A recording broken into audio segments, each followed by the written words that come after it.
From inside a radio booth at M&T Bank Stadium, it is the Banner Ravens podcast. Paul Mancano and Jonas Shaffer live the wee hours of a Sunday morning in January to recap the Ravens' 28-14 win over the Pittsburgh Steelers in the wild card round of the playoffs. They punched their ticket to the divisional round. Who will they face?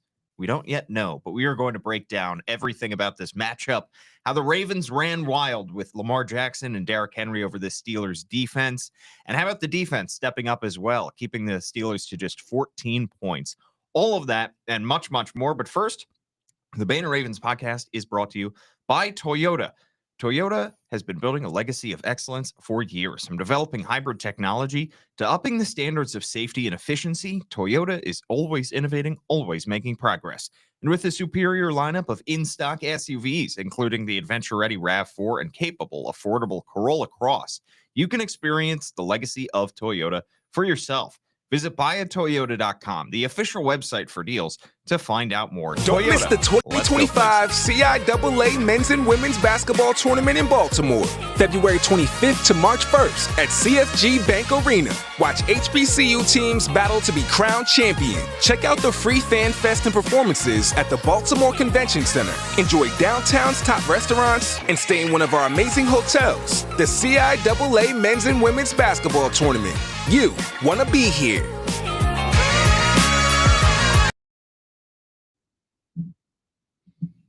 All right, Jonas. Ravens come out on top over their divisional foe by 2 touchdowns in a game that was 21-0 at halftime.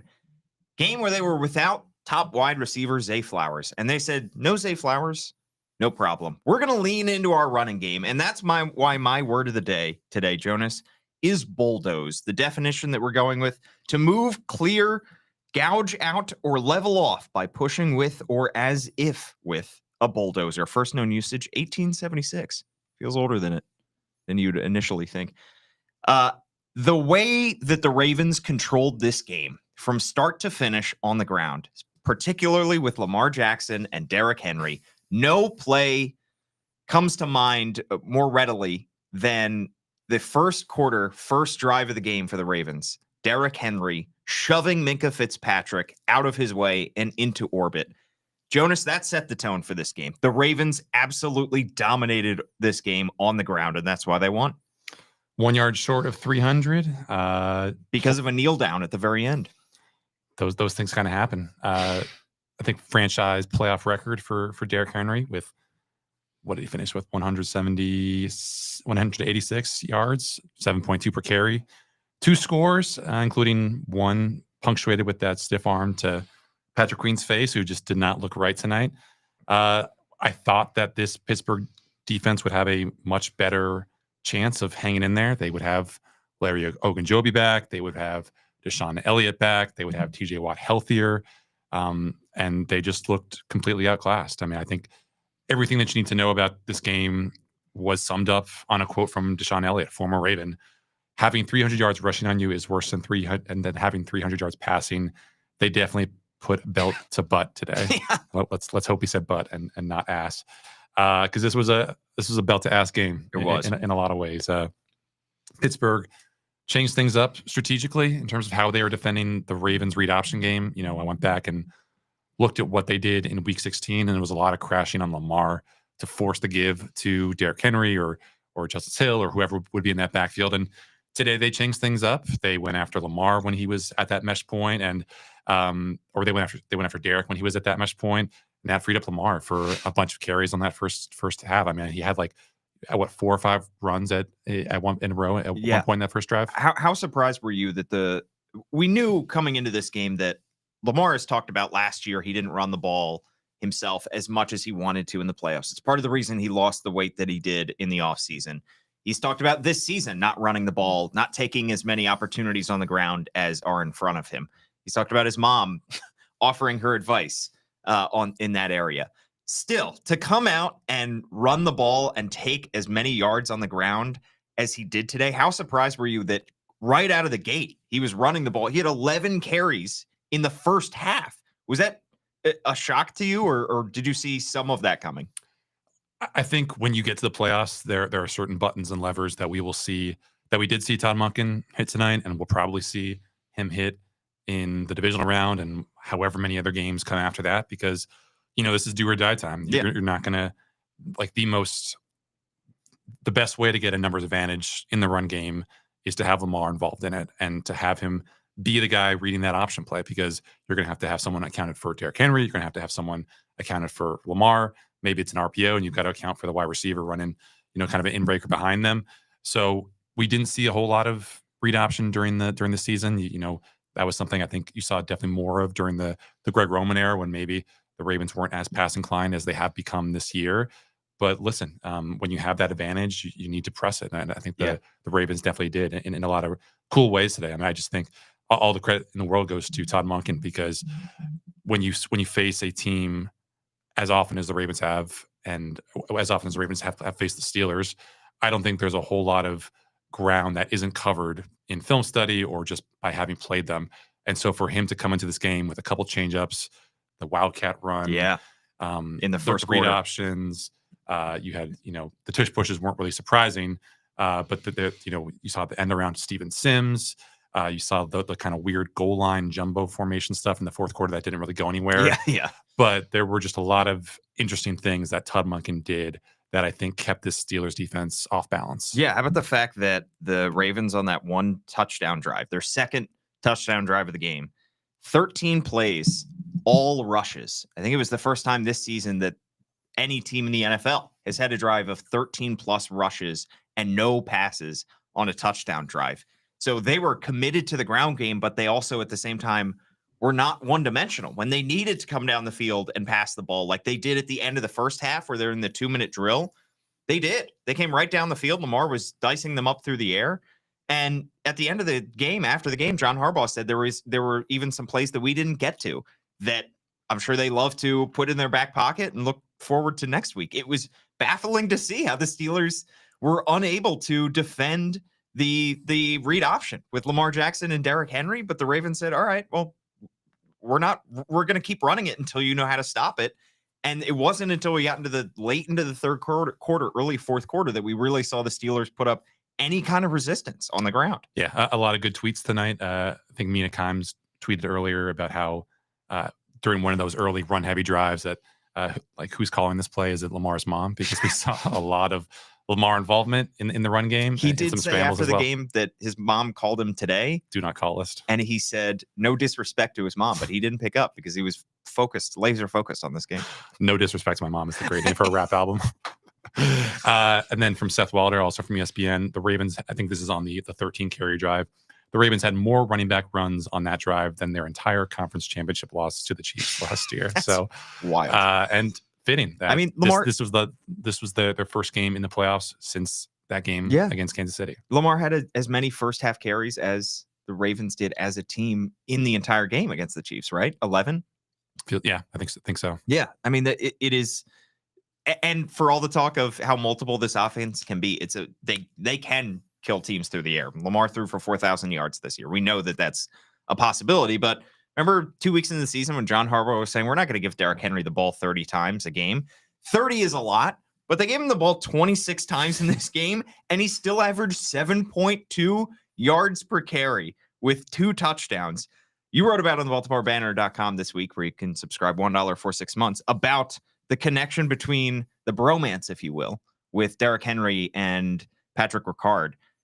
Is it now, was Ricard on the field for both of those Derrick Henry touchdowns? I don't know if he was on the field for the second one. I don't think he was. Definitely the first. Definitely the first. And initially in my rough draft, Paul, I did have the word bromance in the nut graph for that story, but then I took it out because I think bromance is a little bit more, it's a little more obsessive.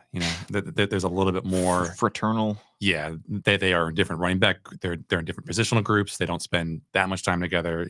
I don't think they'll be vacationing together or anything like that. But what we did see from Derrick Henry was just the full, scale of his powers. I think he came within about 10 yards or so of his own playoff rushing record. And to do it again against this credible Steelers defense, I think is a good sign. I mean, if you go into Buffalo next week, we know just how gashed that defense can be, especially if you're going right up the A gap. we saw the Ravens basically have their pick of where they wanted to run the ball. We Yeah. saw that great run from Derrick Henry on the crack toss. We saw a bunch of read options up the middle. We saw the end around Steven Sims that no one on Pittsburgh was expecting.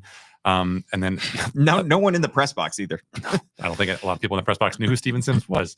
But the funny part about the Wildcat run was that it wasn't put in until Thursday. Yeah, according to Tyler Linderbaum. So just goes to show how evolution and self-scouting and just a little bit of creativity and imagination is the successful game plan. And again, Derrick Henry is again making every bit of that 2-year, $16 million, what probably now up to $18 million, what the incentives looks just like a bargain. This is what you bring him in for. Yeah, and this is a good Pittsburgh run defense. It bears repeating that, this is a good defense all around. They had a lot more pieces healthy on this defense than the last time these two teams met, and they were one of 7 teams in the NFL this year to allow fewer than 100 rushing yards per game. So they were one of the 6 or 7 best rushing defenses in the NFL up there with the Ravens. I mean, they've got Alex Highsmith, they got Cam Hayward, they've got TJ Watt. And the Ravens just ran wild on him. This is an outstanding game for the offensive line. I mean, Lamar and Derrick Henry are obviously going to get the majority of the attention and the praise, but how about the job that the offensive line did road grading, paving these ways for those two? Daniel Falele has taken his lumps this season, but he's still been above average in the run game. I thought he had some nice blocks today. You mentioned we already talked about Patrick Ricard.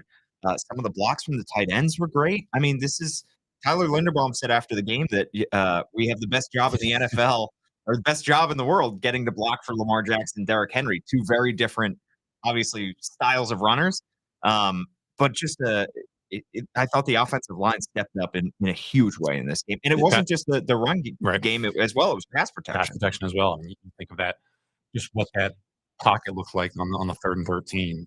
That's not an easy route for Rashad Bateman to run in terms of just how long it takes for him to get to a point where Lamar can just throw that seed over the middle of the field, and Lamar had just acres of space to step into that throw. And then you think of even the long what was it, the touchdown to Justice Hill, where he is just holding on for dear life, doing whatever he can to break free. It's Roger Rosengarten, a week after doing the kind of little old me routine with Myles Garrett asking for the jersey, and here he is sustaining the block for 5 or 6 seconds against the guy who's a favorite for NFL Defensive Player of the Year honors and giving Lamar a chance to make that play viable. And he does. He finds Justice Hill. Justice Hill walks in with 2 seconds remaining. I mean, this might have been a very, very different game had the Ravens, only gone up 14-0, and then we had that Steelers mini run in the second half. Yeah.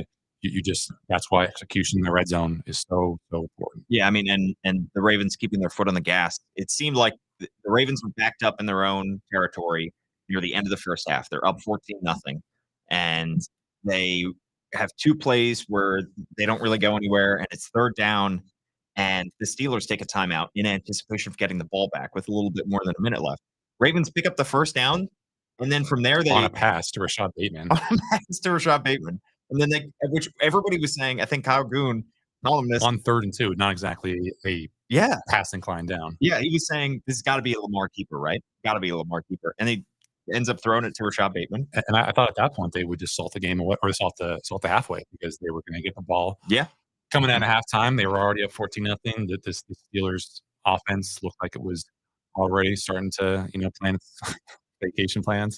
I mean, frankly, I was surprised that it was Russell Wilson who came back onto the field as their QB1 instead of Justin Fields, because that Pittsburgh offense just had no punch whatsoever. Nothing in the first half. But Kirk Herbstreit I don't know if you were tuning into the Amazon Prime broadcast, but Kirk Herbstreit at one point when the Ravens go up either 7-0 or 14-0, he was openly criticizing the lack of effort from the Steelers. He said, "Where's the fight?" He said, "This is the Pittsburgh Steelers. There's nothing. They're just going through the motions." Look, I think that was a little premature because the Steelers scored 14 points in the second half. But yeah, I mean, at that point, the Steelers, it looked like a defeated football team out there. Yeah, I mean, that's what we talked about on our preview show Thursday, I think upside. Remember, we rattled off just every single playoff hole that Pittsburgh has found itself in, and how possible that has made any chances of a comeback. And for them to go down 21-0 fit perfectly with that narrative. And I mean, this could have been Russell Wilson's last game as a Steelers quarterback. It's probably not going to be Mike Tomlin's last game as a Steelers coach. But man, if you thought just the discourse around Tomlin's future last year after the way that Steelers season kind of crashed and burned was bad, it's probably going to be cranked up 2 or 3-fold this year, because it's one thing to lose as kind of meekly as they did, but to do it to a division rival after going down 21-0 with a Ravens offense that was missing Zay Flowers, closed their season on a 5-game losing streak. I mean, to score 14 points when George Pickens is again having one of the games of his life.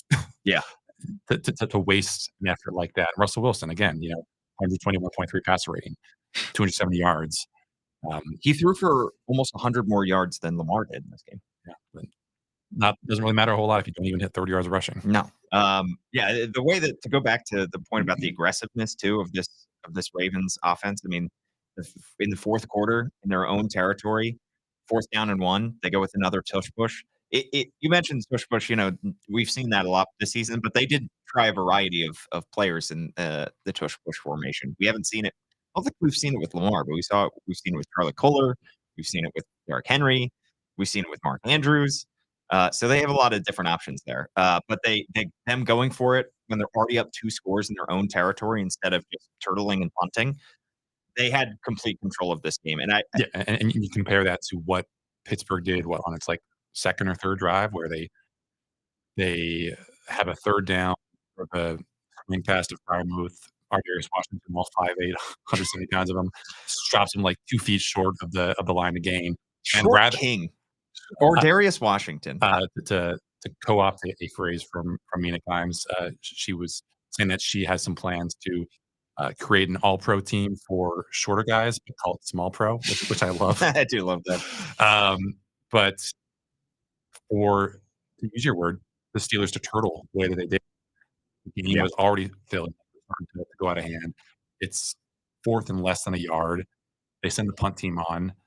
The Ravens get it. I don't know if they scored on the next drive, but it just felt like, what are you doing? Just have some faith in the most basic fundamental thing, pushing a guy forward over the line to gain. Yeah, that's why our Who's Got It Better Than award today, Jonas, goes to John Harbaugh.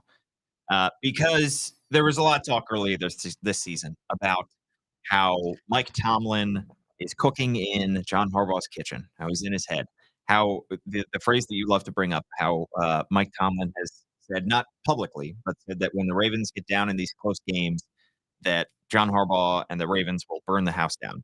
Well, guess what? John Harbaugh and the Ravens beat the Steelers now twice in a row. We can now say that this rivalry is a little bit less lopsided in recent history. And quite frankly, I don't think that. I think, yes, the Ravens are the more talented team than the Steelers. Certainly on offense, a lot of pieces on defense, special teams probably more favors the Steelers, but the Ravens are the more talented team. John Harbaugh, though, and his staff outcoached the Steelers today. I really think so. And the job that Mike Tomlin did in the first half of the season was impressive, managing the Justin Fields, Russell Wilson situation and navigating them through that and getting them to 8-2. The last 5 weeks for that team have been ugly. And the last 5 weeks for the Ravens have been phenomenal. It's not how you start, it's how you finish. And the Ravens have definitively finished so far with a flourish. Did you go to the locker room right after? I did. Our colleague Gianna was saying that John was kind of going around the locker room, tapping guys up. I didn't see that. Okay. Yeah. I mean, I worried for the Ravens that this would be a week where they would get the overbearing, type A John Harbaugh, and he would be, meticulous to the point of obnoxiousness, where just he wouldn't have this team loose and ready to play. Because I think they've been, guilty of that at some points, where they just haven't been executing well. They haven't played with any kind of freedom or joy. And I wondered if, based on what we got from John in the Monday presser, where he was very terse, very to the point, not putting up with a lot of nonsense. He was not in a great mood that day. No, whether that would kind of set the tone for the week, whether he would be on everyone's ass, not just the media. But, then we talked to him on Thursday, and he seems like he's in much lighter spirits. Again, according to Gianna, he was just kind of going around the locker room today with a lot of praise for a lot of guys. I think he saw maybe his attitude reflected in Lamar and how he approached this game. He said that, he wasn't antsy, which was the kind of operative word around his playoff shortcomings in the past. He was, playing loose. He was playing carefree, obviously avoiding calls from his mom to get the job done. But No, I think the way that you saw this team start this game felt very, very different, or at least this offense, the way it started the game felt very, very different from previous Ravens offenses, but even ones with Lamar. I mean, 6 points a game before this one in the first half when Lamar started. They go into halftime up 21-0. They had almost 300 yards, I think, at halftime of this game. They were just a full-on wagon, and I think you got to give credit to everyone on this coaching staff for getting this team prepared, not only strategically but also mentally as well. do you think maybe on Monday press conference, getting to the office, John Harbaugh maybe encountered some roads in the snow that probably weren't properly plowed or, not salted properly? Do you think that could have affected his mood? It's possible, but he got to the facility in one piece. He did. He just was not in a great mood that day, and I think, And if snow is going to be the ultimate bellwether for his mood, then I got news for you, but you're going to see a lot of white stuff in Buffalo next weekend Yeah. if that is indeed where the if that is indeed where the Ravens are headed. We have yet to know because we don't know the result of tomorrow's games, and the Buffalo-Denver game will determine whether the Ravens face the Bills or whether the Ravens face the Texans, who advanced today by beating the other Harbaugh and making Justin Herbert look like a complete turtle. He threw 4 picks in that game, I think. So you liked your matchup against the Texans for sure, and obviously you like your Yeah. matchup against the not the Chargers, against the Bills as well, just because the Ravens have the previous win over them earlier this season. But this is a more improved Bills team, obviously. So Yeah.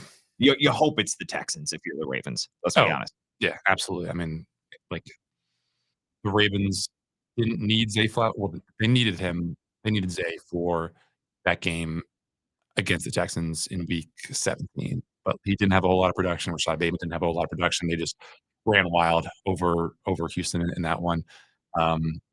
So Yeah. we'll see. I mean, I think you started to see a little bit of the stress of not having Zay on this passing offense. I mean, Rashad Bateman, just 2 catches. You're gonna have to look at the tape and see if he was being doubled, but you get 3 catches for 53 yards from Isaiah Likely, who was just a beast today.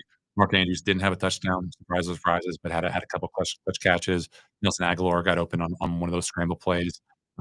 Surprising to see just how limited his playing time was early on. I don't know if that was, Todd Monken trying to mess with the Steelers, or maybe just him wanting to have some speed up the field with Steven Sims. But through one quarter, Nelson Aguilar was being outsnapped by Anthony Miller and Steven Sims, which was not something I expected for a guy who I was predicting to be wide receiver too. But Yeah. it didn't really matter because everything that the Ravens did in that first half offensively pretty much worked. Yeah, and defensively as well, because they pitched a shutout in the first half. We're up 21-0 at halftime. I thought the pass rush was the most impressive part of this game for the defense. 4 sacks. Michael Pierce, Justin Madubuike had 2. Big sack on 3rd down in the 3rd quarter that kind of shut off at that point, promising Steelers drive and forced a punt. And then Odafe Owe with a massive sack to end that drive in the 4th quarter as well. The pass rush getting home. I mean, we knew that this was you take away Russell Wilson's first read, and he's going to pat the ball and he's going to hold it. And if the pass rush is able to win up front, you're going to get home. And they got home. Yeah, I think there were times when the pressure wasn't as consistent as I would have expected. I mean, Dan Moore, their starting left tackle, I think left midway through the game. I'm not sure if he returned, but they were playing with a rookie 7th rounder at right guard. I think Matt BK had some success against him, but it wasn't like a completely one-sided fight. So, if it is indeed Buffalo next weekend, then you're going from a probably bottom 5, bottom 8 offensive line to a top 5, top 3 offensive line. Sure. The Ravens had a great amount of success kind of messing with their protections here in week 4. And I mean, Josh Allen is very rarely stacked, and the Ravens got him down a couple times in that blowout victory. So, They're going to need to continue to stop the run, which I think is going to be able to, that will travel with them wherever they go. But I still want to see certain guys on this pass rush continue to get after, continue to turn up. It's never enough for you, I Jonas. mean, there was, the Steelers in that third quarter, which maybe we should talk about right now. Like, yeah. they had a bunch of third and longs that they completed, and part of that failure was certainly on the defensive backs who let it happen, but also just on the guys up home who weren't able to take advantage of that not very favorable situation and get a hand in Russell's face or do something creative to get an unblocked pass rusher. Yeah, I mean, how concerning is it that 14 points is still impressive, and to hold them to that is still a win. But the Steelers were never within one score in this game. But is it concerning at all that there were a couple breakdowns there in the second half by the defense, particularly our typical culprit, usual suspect, Brandon Stevens? Yeah, I mean, the best part about what this defense has turned into since Kyle Hamilton moved back into the deep safety was they've just completely shut down the number of explosives. I mean, teams have been able to kind of sort of move the ball on them at times, maybe over the middle of the field, maybe catch and run stuff, but just Gianna Hahn's working on the story right now. From week 11 to week 18, the pass defense allowed 11 completions of at least 20 yards, the fewest in the NFL. Never more than 3 allowed in a game in that week 11 to week 18 span. Tonight, they allowed 6 completions of at least 20 yards, so twice as worse as their worst game during that turnaround stretch. I mean, you've got the 25-yard bomb to Calvin Austin. You've got the deep shot that to Mike Williams. You've got the touchdown pass to Van Jefferson, where there's the breakdown between Brandon Stevens and Kyle Hamilton. You've got the catch and run from Najee Harris, which isn't really a failure of the secondary, but still you've got to get the hands on the guy. You've got the touchdown to George Pickens, where he just runs past Nate Wiggins, and I think that was the first touchdown that Nate has allowed all year, basically. Yeah. And then you had the jump ball win again by George Pickens over Brandon Stevens along that left sideline in the fourth quarter. So 3 of those were in just 5 of those were just in the third quarter. So I guess if you're counting your blessings, you're very, very fortunate that happened in the game that was as one-sided as this one. Yeah. But you wanna have that, sewn up by the next time that you get on the field because this defense cannot it's not gonna thrive if it allows explosive plays at the rate it did tonight. I mean, this obviously Russell Wilson is known for the phrase which has been used over and over again this season, which is the moon ball. And he hit a couple of those. I mean, I think that Pickens one that you mentioned, the touchdown where Nate Wiggins is doesn't press him on the line, and then Darius Washington is late coming over and Pickens is able to get into the end zone. Yeah. That could kind of qualify as a moon ball in that instance. But at this point, I mean, yes, it would be great if they can get it buttoned up. Do you have, after 19 weeks, do you have any confidence that Brandon Stevens is going to be able to get it buttoned up? I just, you just hope that he has. There are good games in him. I mean, we saw, if you were watching the Texans Chargers game earlier, Chargers didn't have a single answer for Nico Collins, and Brandon Stevens did a very good job against Nico Collins in that game, and he's an incredibly tough matchup. So, if you want to, if you want to look at this with in the glass half full, you just take some comfort in knowing that there aren't a lot of alpha receivers in the AFC. You know, Buffalo, maybe it's like Mac Hollins, who Brandon Stevens is running against, who's more of a run blocker than anything else. Maybe it's Keon Coleman, who had a nice couple catches against Brandon Stevens. My guy. Down the sideline. Yeah. But again, those were like 50-50 balls that maybe if you play it again, he doesn't come up with either. Yeah, but Keon Coleman he's a 50-50 ball marker. I know. At Kansas City, maybe it's DeAndre Hopkins who's given Brandon Stevens some trouble, but again, he doesn't really have the speed to get behind him. So it's obviously, an Achilles heel of this defense. They're going to have to get it fixed. But you just trust that with this run defense and with enough pass rush successes that, you can't throw it to the same guy every single time. You can't throw it to the same side every single time. Right. Jonas, have you seen the movie Cars, the Pixar movie? I have not. Lamar Jackson has, apparently. He said he saw it as a kid, though. He wanted to specify. He was using Lightning McQueen, who's a character. I also haven't seen Cars because I think I was a big Pixar guy, and then Cars came out, and I was like, they may have kind of lost me with this one. I know it's a well-regarded movie. It's has higher ratings on Rotten Tomatoes than a lot of the more recent Pixar movies, but it just never quite grabbed me. He was comparing Lightning McQueen to Derrick Henry. Was I getting that correct? I think he did, but then someone asked him about whether he was comparing it, and I think he said he wasn't. He just said it was like watching Cars, which again is not a movie that I've ever seen. But I like to imagine that maybe the next day or so, Lamar will go on his Instagram story and put a photograph of a Cars lunchbox or something that he had down in South Florida. Right. That was an interesting comparison there. Yeah, he said at one point he said it was like watching Lightning McQueen, watching Derrick Henry run. Then he negated it the next sentence. But just interesting tidbits from Lamar in this game. Talking about how he wasn't antsy for the first time in a while in a playoff game. He definitely did look calm and under control in a lot of this game. You hope that that's something that he can take with him on the road if they do end up going on the road. But what else did you gather from John Harbaugh's press conference? Oh, one more thing on Lamar, because it was kind of coming down to the wire and coming down to the end of the game, and Lamar looked like he was maybe playing through some pain, but he said he got some treatment on his knee. On his back? He got kneed in the back. Kneed in the back. Okay. That's very different. Yeah.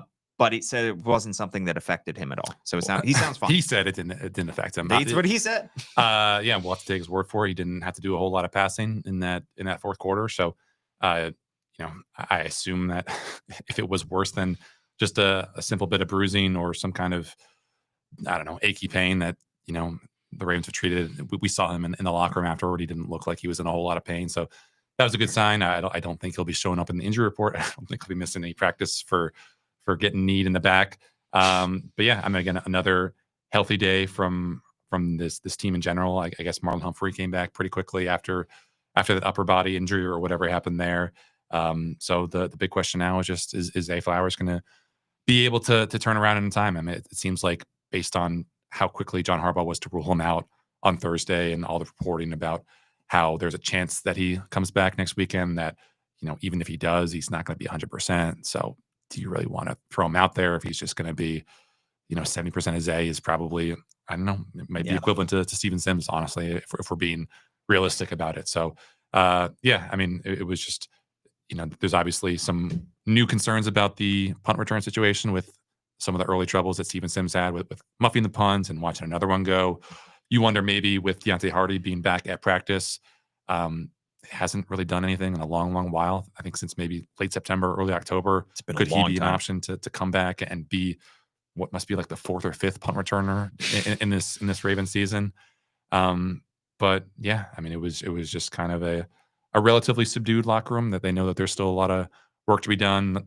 Wasn't a whole lot of guys talking about who they want to see next weekend. They're just happy to have this season carry on. Yeah. Should we conduct an at-home experiment where I knee you in the back tonight, Jonas, and then we see how you progress throughout the week, and then we see if come next weekend when the Ravens play in the divisional round, how you're feeling, and you tell us whether you would be able to take the field in a hypothetical game. Well, I think the person who has the best opinions on our staff is Kyle, because he's a columnist. So we should both knee him. We should both knee him in the back, and he can do a first person story on it. And then, wow, what if we really did? If you see, every time there's an injury, you see a bunch of Twitter doctors hop on and try to diagnose. What if we conducted our own experiments? If somebody tears their ACL, we have to tear our ACL and then document our rehab and say, this is probably what a rehab was like for the player that's actually doing it.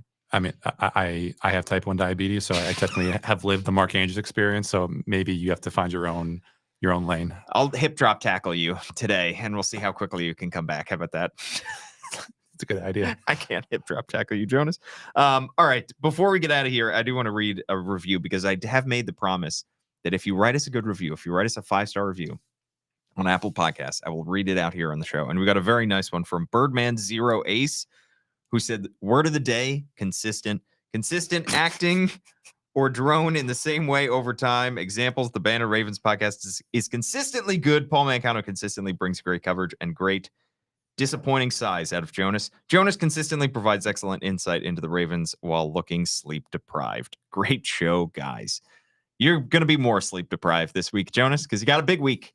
And then potentially either a playoff game back here against the Houston Texans or a playoff game up in cold, maybe snowy Buffalo, New York. When was the last time you went to Buffalo? You've been to Buffalo? A couple of years ago, I wasn't there. I'm not sure if I've only been there once because we didn't make the travel during the COVID season when they lost that very windy, very, very ugly game. But I did go when the Ravens won, I think in like 2018 or 2019. So it's been a while. Yeah, before Josh Allen became the man up there. So I have not seen the Bills Mafia in a good long while. Should we try some wings if I end up going? Sure. We'll see. Sure. All right. If I was willing to try a turkey leg with crab dip today, Jonas, which is a video that you can watch on all of our social channels at Old Banner Sports or Baltimore Banner Sports. That thing was huge. I did get some criticism though, because I said it was about it felt like a half pound. It was probably at least a pound, maybe a pound and a half. Who's criticizing you for that? People on the internet, I don't know if you know this, Jonas, they find any reason to criticize. They're mean. And they did not like my weight estimation of the turkey leg. It's tough. Tough. Throw in the Maryland crab dip, and that thing was, I mean, I am chugging water. That thing was so salty. But pretty succulent. That should be our next word of the day. That's as bad a word as moist, honestly. I did block out moist because I know a lot of people hate that word. Sorry, I'm not bleeping it out on this podcast. All right, you got to write some stuff. At Jonas_Shaffer is his handle. I'm at Paul Mancano and at Old Banner Sports. Thanks so much for tuning in. We will be back sometime this week, potentially Thursday, potentially earlier.